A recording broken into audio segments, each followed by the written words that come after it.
हिंदी में यूपीएससी की तैयारी से संबंधित प्रोग्राम्स को देखने के लिए सब्सक्राइब करें study IQ IAS Hindi. Hello दोस्तों, वेरी गुड इवनिंग। कैसे हैं आप सभी लोग?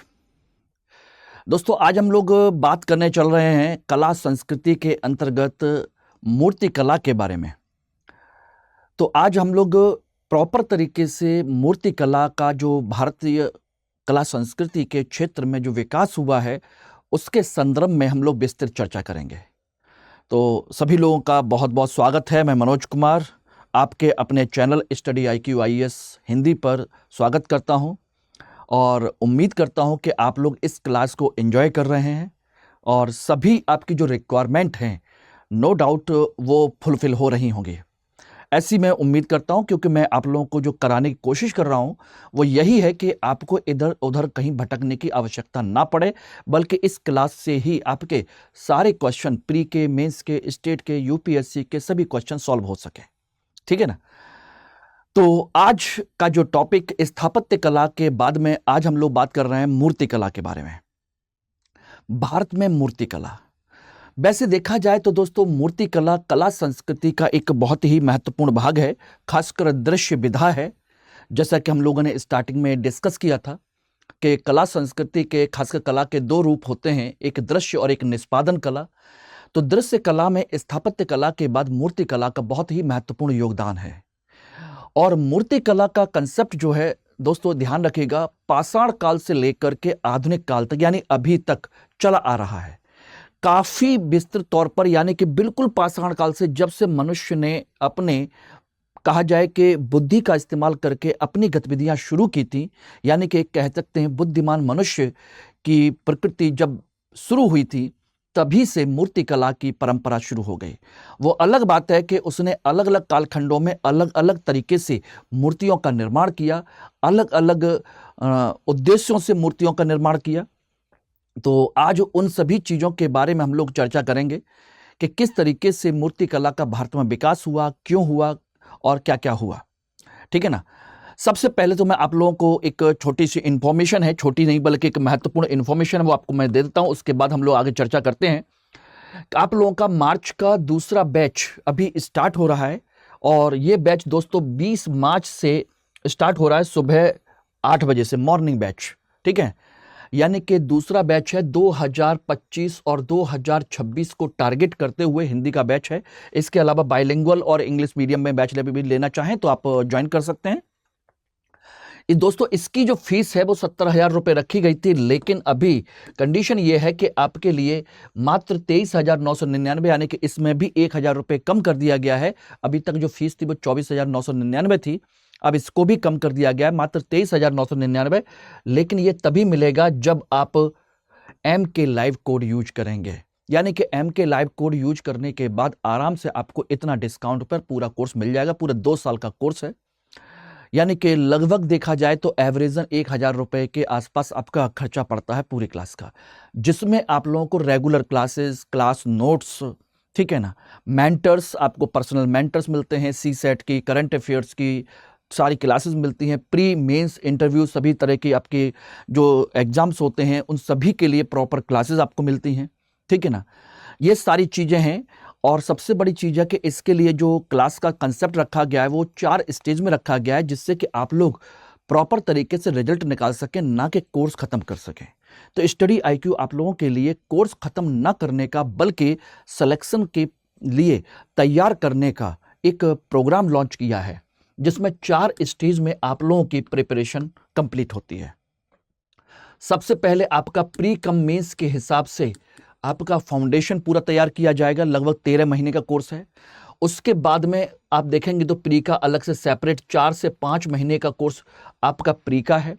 ठीक है ना? उसके बाद 4 महीने का मेंस का अलग से क्लासेस हैं, जिसमें दिल्ली में रेजिडेंशियल प्रोग्राम आपका चलेगा कि जो छात्र सभी प्रारंभिक परीक्षा पास करेंगे उनको दिल्ली में स्टडी IQ अपने सेंटर पर बुलाएगा, वहीं रहने खाने की व्यवस्था करेगा। आपको 1 रुपया खर्च करने की आवश्यकता नहीं है। सभी मेंटर्स, सभी टीचर्स, सभी लोग आपके साथ मौजूद रहेंगे। ठीक है ना? जो आपके मेंस के लिए प्रॉपर तरीके से मेहनत करेंगे। ओके दोस्तों, और उसके बाद आपका इंटरव्यू का फेज है। तो 4 स्टेज में आपकी रणनीति बनाई गई है। उद्देश्य सिर्फ एक है कि आप लोग सिलेक्शन ले सकें। स्टडी आईक्यू कभी भी आपके कोर्स कंप्लीट करने या आधी अधूरी चीज़ों को तैयार करने में विश्वास नहीं करता, बल्कि विश्वास करता है कि आप सिलेक्शन लें, जिससे कि आपने जो 1 रुपया भी खर्च किया है या कुछ भी खर्च किया है, आप जो समय दे रहे हैं, उसकी वसूली हो सके, उसकी भरपाई हो सके, उसके जो आपके सपने हैं, उनके उद्देश्यों को पूरा किया जा सके। ठीक है? तो इसलिए ध्यान रखिएगा, इस कोर्स को आप लोग मेरे साथ ज्वाइन करिए। और ध्यान रखिएगा एक और महत्वपूर्ण चीज़ कि ये जो बैच है आपका मेरे साथ स्टार्ट हो रहा है। अगर आप देखना चाहें तो इकोनॉमी से ये बैच स्टार्ट होगा। आप चाहें तो उसको मेरे लिए मेरे साथ में ज्वाइन कर सकते हैं, आपकी बहुत बड़ी प्रॉब्लम सॉल्व हो जाएगी। ठीक है ना? और सबसे बड़ी चीज़ कि आपको कोई भी डाउट है, कोई भी चीज़ है, तो आप मुझे टेलीग्राम, इंस्टाग्राम या मेल आईडी पर कांटेक्ट कर सकते हैं। टेलीग्राम चैनल को तो ज्वाइन कर ही लीजिए, जिससे कि आपको क्लास की पीपीटी, पीडीएफ वगैरह मिलती रहें, करंट अफेयर वगैरह सारी चीज़ें मिलती रहें। लेकिन अगर आप कोई भी कोर्स परचेज करते हैं और आपको डिस्काउंट चाहिए, मेरी पर्सनल गाइडेंस चाहिए, तो आप लोग MK लाइव कोड का यूज करके डिस्काउंट भी लीजिए, पर्सनल गाइडेंस भी लीजिए, सब कुछ करिए, कोई समस्या इसमें नहीं है। ठीक है?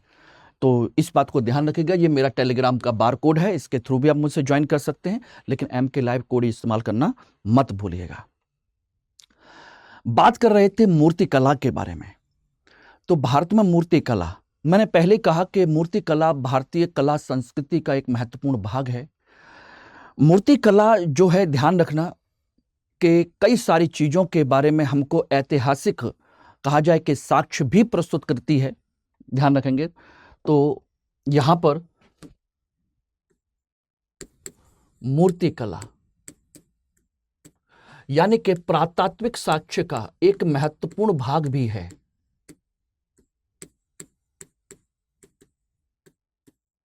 पुरातात्विक साक्ष्य का एक महत्वपूर्ण भाग भी है और साथ के साथ आपका कला संस्कृति का भी एक रूप है।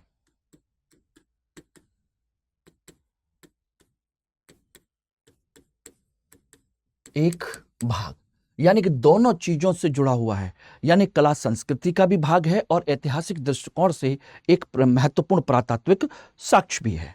ठीक है ना? ध्यान रखना, अगर हम इसके कला संस्कृति के दृष्टिकोण से देखें तो ये हमारे अंदर की कलात्मकता को प्रदर्शित करता है। ठीक है ना? ये हमारे मनोभावों को प्रदर्शित करता है, मनोभावों को जगाता है। यह हमारी जो कौशल है, कौशल क्षमता, उसको दर्शाता है कि हमारे अंदर किसी भी चीज के निर्माण करने की क्षमता कैसी है, वो दिखाता है। यह बताता है कि हमारे जो कहा जाए कि जो इष्ट देवता हैं, अगर धार्मिक स्तर पर हैं इष्ट देवता, उनके इष्ट देवता के रूप को दर्शाता है। देवी देवता तमाम तरह के रूपों को प्रदर्शित करता है। ठीक है ना? इसी के माध्यम से और इसी के माध्यम से हमारी जो परंपरा है, परंपरा का भी प्रदर्शन होता है, क्योंकि यही सारी जो चीजें होती हैं ये हमें दर्शाती हैं कि हम किस प्रकार से, कैसे, किस रूपों के साथ अपने देवी देवताओं के परंपरा को आगे लेकर के चलते आए हैं। तो कला संस्कृति के दृष्टिकोण से यह हमारी कलात्मकता, हमारे कौशल, हमारे मनोभाव, हमारी क्षमताओं, उनको प्रदर्शित करता है। हमारे अंदर की जो प्रगतिशीलता है उसको दर्शाता है। और सबसे महत्वपूर्ण चीज अगर हम बात करें तो यहां पर एक चीज और ध्यान दीजिएगा, पुरातात्विक दृष्टिकोण से ये क्या दर्शाता है? ये दर्शाता है अलग अलग कालखंड में उस समय के लोगों के सामाजिक जीवन के बारे में, और सामाजिक जीवन के बारे में दर्शाता है, क्योंकि इसी से हमें पता चलता है कि जो मूर्तियां हैं वो वस्त्र आभूषण किस प्रकार से पहनती हैं, कौन से वस्त्र आभूषण हैं। ठीक है ना? उनका रंग रूप कैसा है, उनकी कला कैसी है।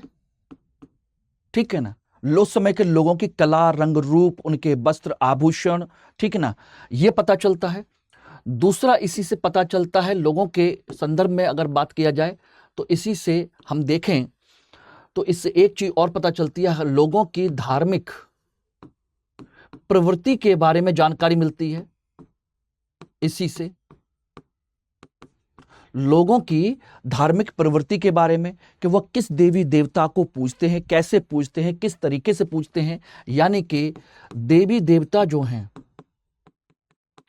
उनके पूजा अर्चना का जो कंसेप्ट है उसकी जानकारी हमको यहां से मिलती है, पूजा अर्चना की। ठीक है ना। इसी समय आपके और क्या पता चलता है, क्या इससे हमें उस समय के आर्थिक जीवन के बारे में कोई जानकारी मिलती है? बिल्कुल मिलती है, आर्थिक जीवन के संदर्भ में कि लोगों की आर्थिक स्थिति की जानकारी।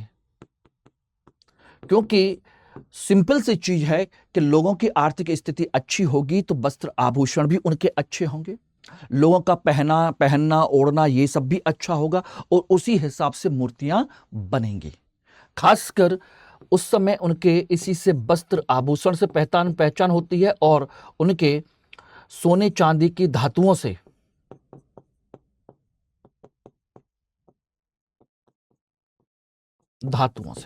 इसकी जानकारी मिलती है। और किस चीज की जानकारी मिलती है, यहीं पर ध्यान दीजिएगा।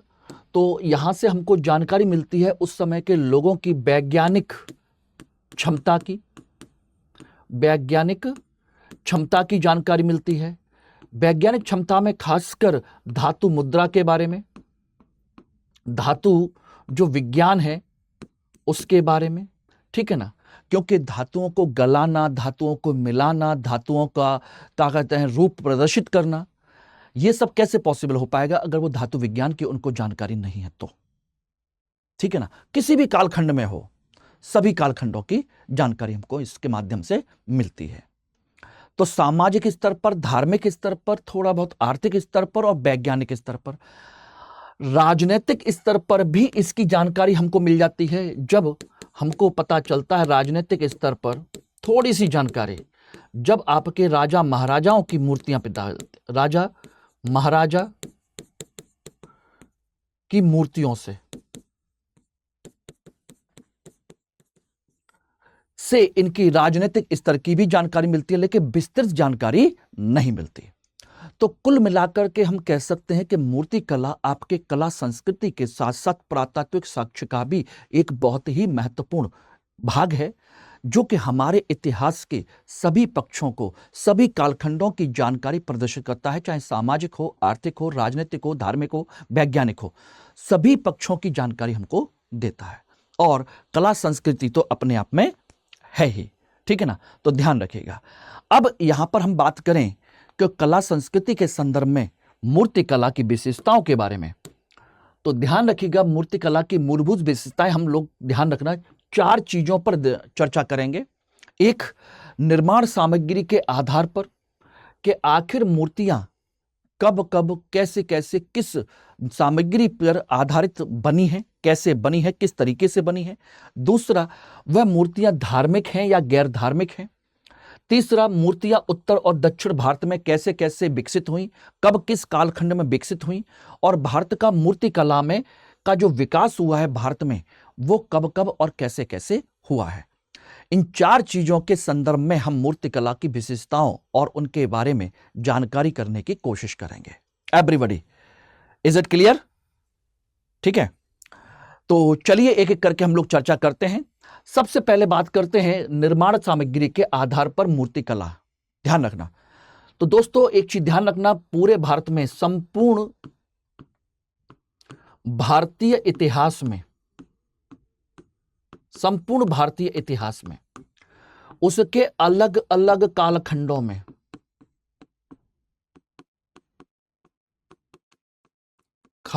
में अलग अलग सामग्री से बनी हुई मूर्तियां प्राप्त हुई हैं।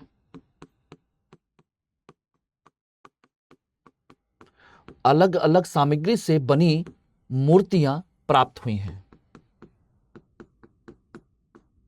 अलग अलग सामग्री से। और ये अलग अलग सामग्री से बनी मूर्तियां उस समय की कलात्मकता और उनकी आर्थिक क्षमता को प्रदर्शित करती हैं। तो यहां पर हम देखें तो हम सबसे पहले देखेंगे तो पहला जो साक्ष्य मिलता है हमें दुनिया में, इंडिया में, वो मिलता है अस्थि निर्मित मूर्तियों का। अस्थि निर्मित मूर्तियां, यानी कि सबसे पहले जो मिली हैं आपकी अस्थि निर्मित मूर्तियां हैं, जिसका पहला साक्ष्य भारत में देखा जाए तो लोहदा नाला क्षेत्र से हमें एक मूर्ति मिली है। लोहदा नाला क्षेत्र से आपके यूपी में, और वो मिली है आपकी अस्थि निर्मित मातृ देवी की मूर्ति, मातृ देवी की मूर्ति। और ये बिल्कुल आपके पाषाण काल के से जुड़ी हुई है, पहली अस्थि निर्मित मातृ देवी की मूर्ति। बाकी अस्थियों से बहुत सारे औजार वौजार मिले हैं, वो अलग चीज है। उसके बाद देखा जाए तो इन्होंने मूर्तियां किसकी बनाई हैं, उसके बाद देखेंगे तो दोस्तों मूर्तियां मिली हैं मृण्मय मूर्तियां। मृण्मय मूर्ति, मृण्मय मूर्ति बोले तो मिट्टी की, चिकनी मिट्टी की बनी हुई, ठीक है ना। उसके बाद देखा जाए तो आपके पत्थर की, और चौथे नंबर पर है आपकी धातुओं की। और यह किसी एक काल में नहीं बल्कि सभी कालों में इससे बनी हुई मूर्तियां मिली हैं। और ये सभी मूर्तियां जो हैं अस्थि निर्मित छोड़ देखा जाए तो आज भी यह परंपरा एज इट इज प्रचलित है। ये ध्यान रखना दोस्तों, ऐसा नहीं है कि यह परंपरा खत्म हो गई, यह परंपरा आज भी प्रचलित है। परंपरा आज भी प्रचलित है। कहोगे अस्थियों से, हड्डियों से या सींगों से बनी हुई आपकी मूर्तियां और बहुत सारे उपकरण आज भी आपको दिखाई देते हैं। हाथी दांत, हाथी की हड्डियां और अन्य जानवरों की हड्डियों का इस्तेमाल मूर्तियां बनाने के लिए, कलाकारी करने के लिए आज भी किया जाता है। और यह परंपरा उस समय भी मौजूद थी, लेकिन आज की तरह नहीं थी, लेकिन परंपरा तो आज भी है, ठीक है ना। यह आज भी चल रही है। इसमें वर्तमान में देखा जाए तो आपके हाथी दांत, उसकी अस्थियां, उनसे भी बनाई जा रही हैं। मृण्मय मूर्ति, मिट्टी की मूर्तियां आज भी प्रचलित हैं। मिट्टी के बर्तन से लेकर के मिट्टी की मूर्तियां, सारी चीजें आज भी प्रचलित हैं। और इसका सबसे बेहतरीन जो साक्ष्य मिले हैं वो मिले हैं आपके हड़प्पा सभ्यता से। सबसे बेहतरीन साक्ष्य हड़प्पा सभ्यता में आपकी दो चीजें मिली हैं, एक मातृ देवी की मूर्तियां और पशु पक्षियों की मूर्तियां। बहुत सारे पशु पक्षी हैं, उनकी मूर्तियां हैं, ठीक है ना। मातृ देवी की मूर्तियां हैं। ये मिट्टी की मूर्तियां आपके हड़प्पा सभ्यता में मिली हैं। और ऐसा नहीं है कि इस समय बाद में ना मिली हो, हर कालखंड में मिली हैं। ध्यान रखना, पत्थर की मूर्तियां आपके हड़प्पा सभ्यता से लेकर के आज तक प्रचलित हैं। हड़प्पा सभ्यता से लेकर आज तक प्रचलित है, आज तक प्रचलित हैं। देखेंगे तो आपको मैं हल्का सा दिखा देता हूं। यह आपकी मातृ देवी की मृण्मय मूर्ति है, मृण्मय मूर्ति मातृ देवी की, ठीक है ना। यह प्रस्तर निर्मित मूर्ति है, पत्थर की प्रस्तर की मूर्ति, हड़प्पा हड़प्पा सभ्यता वाली, मोहनजोदड़ो से प्राप्त। ये बेसिकली मोहनजोदड़ो की है। ध्यान रखना दोस्तों, इनके बारे में डिटेल चर्चा हम अलग अलग कालखंड में करेंगे। अभी हम पूरे ओवरऑल एक डिस्कशन कर रहे हैं, उसको ध्यान रखना। और ये आपकी कांसे की निर्मित, कांसे से निर्मित आपकी नर्तकी की मूर्ति है, नर्तकी की मूर्ति। ये भी आपकी हड़प्पा से ही मिली हुई है। यानी यहां से ये सारी की सारी परंपराएं प्रॉपर तरीके से स्टार्ट होती हैं, ठीक है ना, हड़प्पा सभ्यता से। धातुओं की ये भी एक तरीके से देखा जाए तो ये भी आज तक प्रचलित हैं। कुल मिलाकर के हर कालखंड में ये सारी मूर्तियां मौजूद रही हैं, खासकर पत्थर की, और ये तो मौजूद रही ही हैं, ठीक है ना। ध्यान रखना, पत्थर की मूर्तियों के संदर्भ में अगर बात करें तो सबसे बेहतरीन जो साक्ष्य मिलता है वो है आपका मौर्य काल और मौर्योत्तर काल का, जिसे हम कहा जाए कि मौर्योत्तर काल गांधार शैली, ठीक है ना, अमरावती शैली, या आपकी कहा जाए कि मथुरा शैली की जो मूर्तियां हैं, उस समय के मौर्योत्तर काल को स्वर्ण युग कहा जाता है। मूर्तिकला का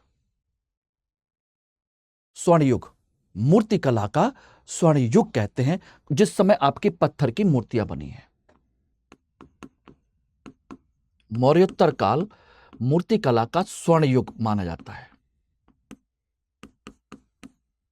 ठीक है ना। ये धातुओं की मूर्तियां आपके इस पीरियड से मिलना शुरू होती हैं, सेम इसी पीरियड से मिलनी शुरू होती हैं, और ये बाद में जाकर के इसका बेहतरीन नमूना मिलता है हमको धातु का। एक बेहतरीन नमूना वो है नटराज का दक्षिण भारत से। नटराज शिव की मूर्ति दक्षिण भारत से, खासकर चोलों के समय में, चोल चालुक्यों के समय में इसका एग्जाम्पल हमको मिलता है। ठीक है ना। तो वो हम लोग इसको भी देखने की कोशिश करेंगे। तो अलग अलग कालखंडों में अलग अलग तरह की मूर्तियां मिली हैं। किसी कालखंड में सभी प्रकार की मिली हैं, किसी कालखंड में एक ही तरह की मिली हैं, लेकिन हर कालखंड की अपनी अलग अलग विशेषता है। इन कालखंडों के हिसाब से हम सारी चीजों को अलग से हम चर्चा करेंगे, इसलिए आप उसकी बिल्कुल चिंता कीजिएगा नहीं कि सर ये नहीं कराया। बिल्कुल हड़प्पा, बिल्कुल पाषाण काल से हम मूर्तिकला को उठाएंगे और मूर्तिकला को चर्चा करते हुए पाषाण काल, सिंधु घाटी सभ्यता, वैदिक काल, हर कालखंड की मूर्तिकला और उनके एक एक एग्जाम्पल को प्रॉपर तरीके से आपके साथ डिस्कस करेंगे। तो आपका प्री और मेंस का कोई भी टॉपिक इनकम्प्लीट नहीं होगा। ठीक है ना। और ये देख रहे हैं आपकी दक्षिण भारत या आपकी जो कला है मध्यकालीन संदर्भ में, उसको आप देख सकते हैं कितनी बेहतरीन मूर्ति कला का नमूना है। ये देखेंगे तो बेहतरीन कला, ये मध्यकालीन कह सकते हैं, राजपूत काल की कला को हम लोग प्रदर्शित कर सकते हैं, कह सकते हैं कि कितनी बेहतरीन कलाकारी उस समय की गई है। ठीक है ना। अब आते हैं हम धार्मिक और गैर धार्मिक। ध्यान रखना, ये भी आपके प्रत्येक कालखंड में, शुरू से लेकर के प्रत्येक कालखंड में मूर्तिकला दो रूपों में प्रदर्शित की गई है। दो रूपों में विकसित की गई है, एक धार्मिक और दूसरी गैर धार्मिक, प्रत्येक कालखंड में। अगर हम यहां देखें तो दोस्तों एक चीज ध्यान रखना, प्राचीन काल में अगर हम देखें तो प्राचीन काल में सबसे पहले धार्मिक स्तर पर बौद्ध धर्म, जैन और जो ब्राह्मण धर्म है उनसे संबंधित मूर्तियां हमको प्राप्त हुई हैं। बौद्ध, जैन और ब्राह्मण धर्म से संबंधित सबसे पहले बौद्ध, महात्मा बुद्ध और उनके जो कहा जाए कि बुद्ध के जो अवतार हैं उनकी मूर्तियां, जैन और जैन तीर्थंकर हैं। ब्राह्मण धर्म से जो देवी देवता हैं, विष्णु हैं, शिव हैं, कृष्ण हैं, ठीक है ना, दुर्गा हैं, तमाम तरह के जो देवी देवता हैं उन सबकी मूर्तियां हमको प्राप्त हुई हैं। और ये मूर्तियां ध्यान रखना दोस्तों, ये जो धार्मिक मूर्तियां हैं ये आपके खुले स्थल पर भी प्राप्त हुई हैं और मंदिरों के साथ भी प्राप्त हुई हैं, मंदिरों में भी। ठीक है ना। और प्रत्येक कालखंड में है ये, और ये आपकी धार्मिक है। दूसरी है गैर धार्मिक। गैर धार्मिक में क्या मिली है? गैर धार्मिक में उनकी जैसे पशु पक्षी हैं, इन सब की मूर्तियां हैं, पशु पक्षी, ठीक है ना, इस तरह के जो जानवर हैं इन सब की मूर्तियां हमको प्राप्त हुई हैं। ठीक है ना। अब वो चाहे कोई भी हो, तमाम तरह के पशु पक्षी, वो अलग बात है, बाद में जाकर के इन मूर्तियों को किसी न किसी देवी देवता के साथ जोड़ा जाने लगा था। जैसे हाथी है इंद्र के साथ, बैल है शिव के साथ, ठीक है ना, आपके पक्षी हैं तो विष्णु के साथ में या अन्य देवी देवताओं के साथ में जोड़े जाने लगे। तो इस तरीके से पशु पक्षी की मूर्तियां भी हमको प्राप्त हुई हैं। कुछ मूर्तियां ऐसी भी मिली हैं जो मनुष्य की हैं, साधारण मनुष्यों की, साधारण मनुष्यों की मूर्तियां भी प्राप्त हुई हैं हमको। ओके, तो ये बात इस प्रॉपर तरीके से ध्यान रखिएगा। तो ये हमें मिली हैं। मध्यकाल में आकर के अगर हम बात करें तो यहां ध्यान दीजिएगा, मध्यकाल में इस्लाम के कारण, इस्लाम में मूर्तिकला प्रतिबंधित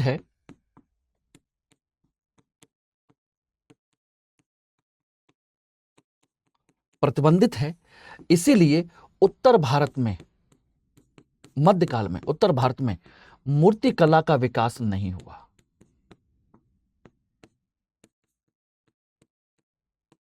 मूर्ति कला का विकास नहीं हुआ। लेकिन इसी पीरियड में, मध्यकाल में, यह मूर्ति कला दक्षिण भारत में धार्मिक रूप से, प्रॉपर तरीके से धार्मिक रूप में विकसित हुई है। विकसित हुई, धार्मिक रूप में विकसित हुई। और दो तरह की, एक मंदिरों के साथ में, जो मंदिरों के साथ जुड़ी हुई है, दूसरी खुले स्थल पर, खुली मूर्तियां।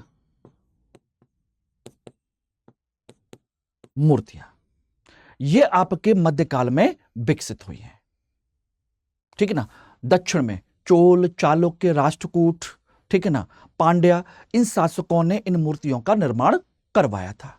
और ये दक्षिण भारत में जो मूर्तियां मिली हैं, ध्यान रखना, आपके पत्थर की और आपकी धातुओं की मूर्तियां हैं।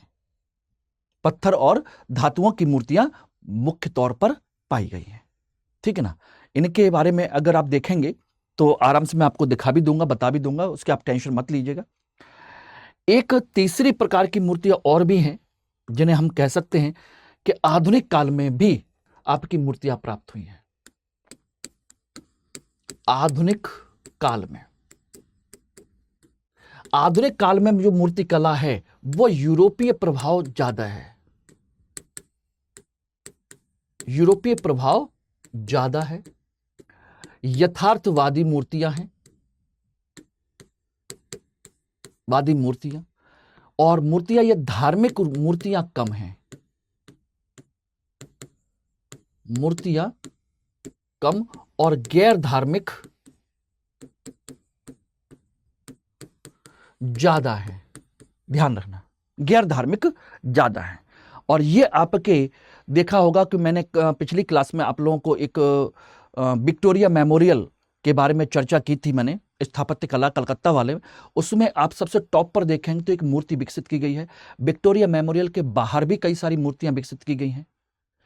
तो उनको कलाकृति के तौर पर, एक कला अलंकरण के तौर पर उनको विकसित किया गया, सारी चीजें की गई, और इनको यथार्थवादी तौर पर ज्यादा विकसित किया गया है, ठीक है ना। इस बात को ध्यान रखिएगा, क्योंकि यूरोपीय प्रभाव है, पुनर्जागरण का प्रभाव है, इसलिए यथार्थवाद ज्यादा है। धार्मिक मूर्तियां ना के बराबर हैं।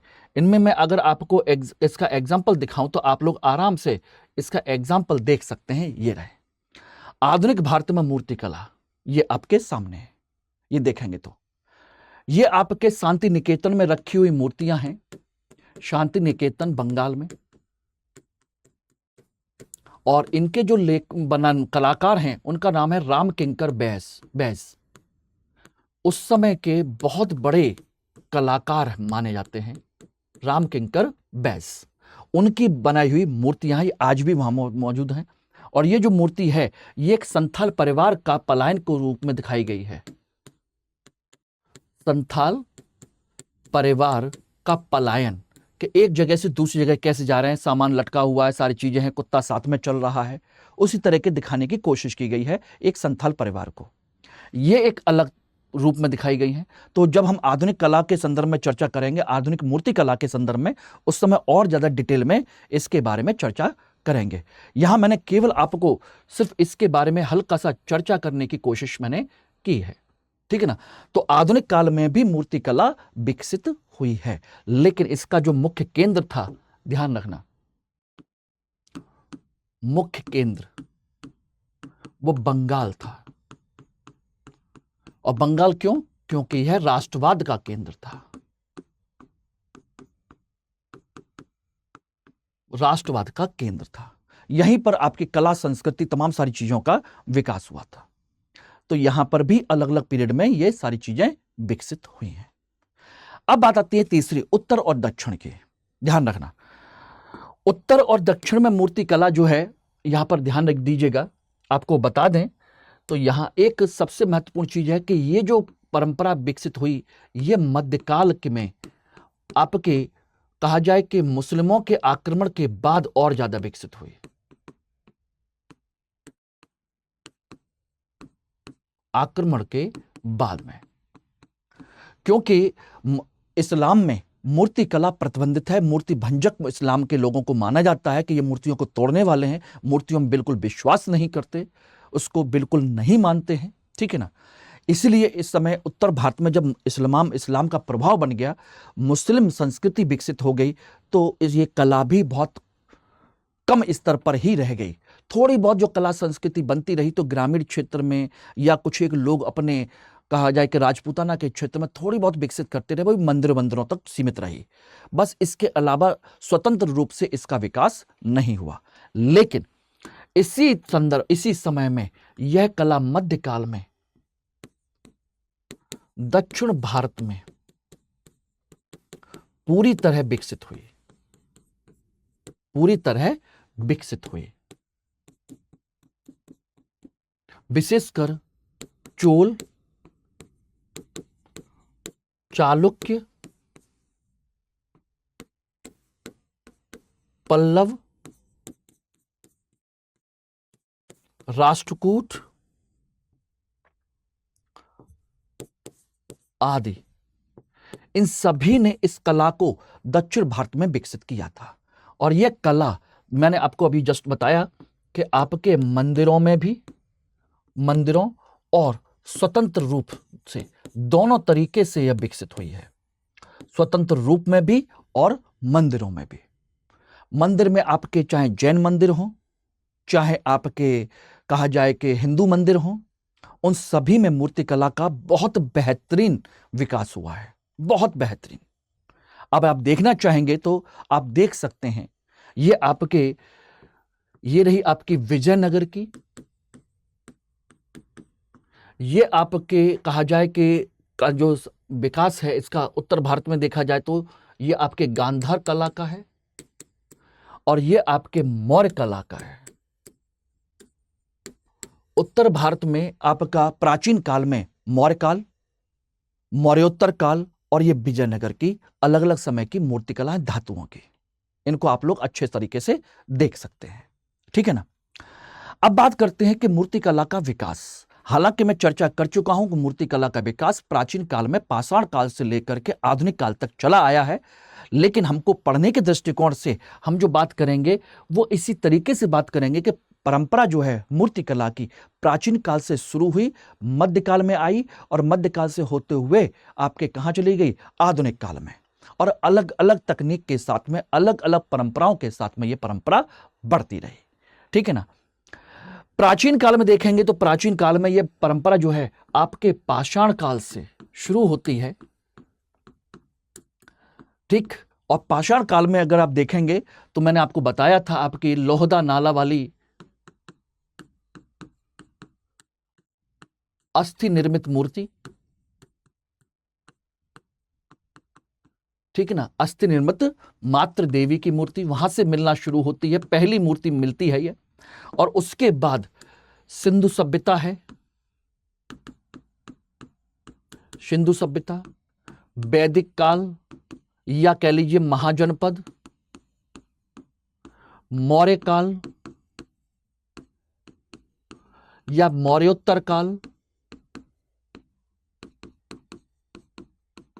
मौर्योत्तर काल जिसे हम क्या कहते हैं, मूर्तिकला का स्वर्ण युग कहते हैं। ये रहा गांधार, अमरावती, तमाम तरह की जो कलाएं इस काल में विकसित हुई थी, ठीक है ना। उसके बाद देखेंगे तो गुप्त काल, और इसके बाद में यह कला कहां चली गई, दक्षिण भारत में। दक्षिण भारत में आपके पल्लव से लेकर के आपके चोल और विजयनगर साम्राज्य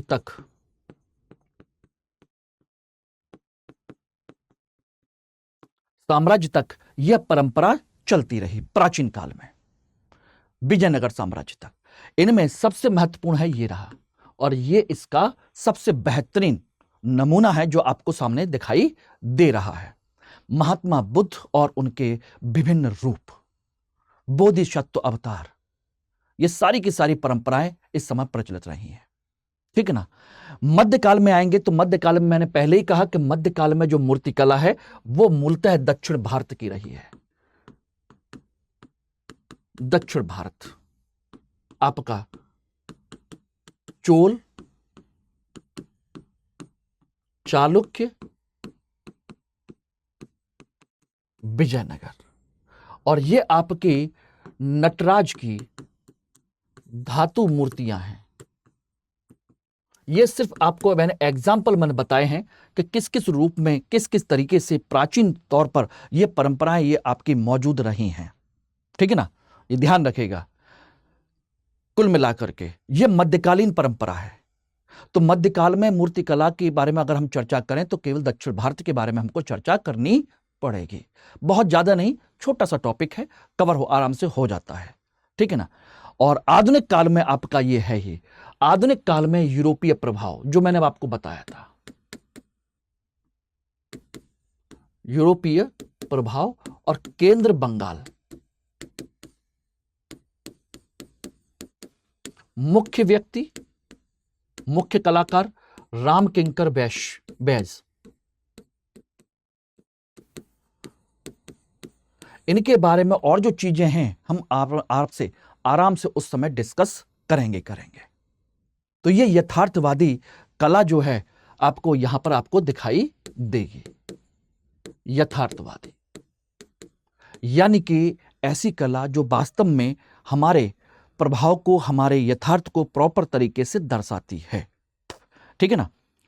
तो ये एक कुल मिलाकर के आपका एक टॉपिक है जिसमें मैंने मूर्तिकला के बारे में एक संपूर्ण विकास के बारे में चर्चा की है। मैंने इसके सभी पहलुओं की चर्चा की है कि कैसे, क्यों और किस तरीके से कला का विकास हुआ। अब हम जो आगे डिस्कस करेंगे वो डिस्कस करेंगे कि किस किस कालखंड में मूर्तिकला किस रूप में विकसित हुई है और उनकी विशेषताएं क्या है। यानी कि एक एक करके, जैसे हमने स्थापत्य कला को हमने विकसित किया था, सेम उसी तरीके से इसको हम लोग विकसित करेंगे या कह लेंगे उस पर चर्चा करेंगे। ओके, तो आज इस क्लास को हम यहीं पर रखते हैं, बाकी कल हम लोग इस टॉपिक पर आगे बढ़ते हैं। ठीक है। बाकी एक चीज और है जो मैंने कहा कि यदि आप लोगों को अभी कोर्स परचेज करना है, जो आपका 20 तारीख से बैच स्टार्ट हो रहा है, उस बैच को अभी से ज्वाइन कर लीजिए, बेहतर रहेगा आपके लिए। और इस कोड को यूज करना मत भूलिएगा। बैच की क्लास की स्टार्टिंग भी मुझसे हो रही है और मेरे साथ आप लोग जुड़े भी रहेंगे। ओके, चलिए, thank you very much. Hindi में यूपीएससी की तैयारी से संबंधित प्रोग्राम्स को देखने के लिए सब्सक्राइब करें स्टडी IQ IAS हिंदी।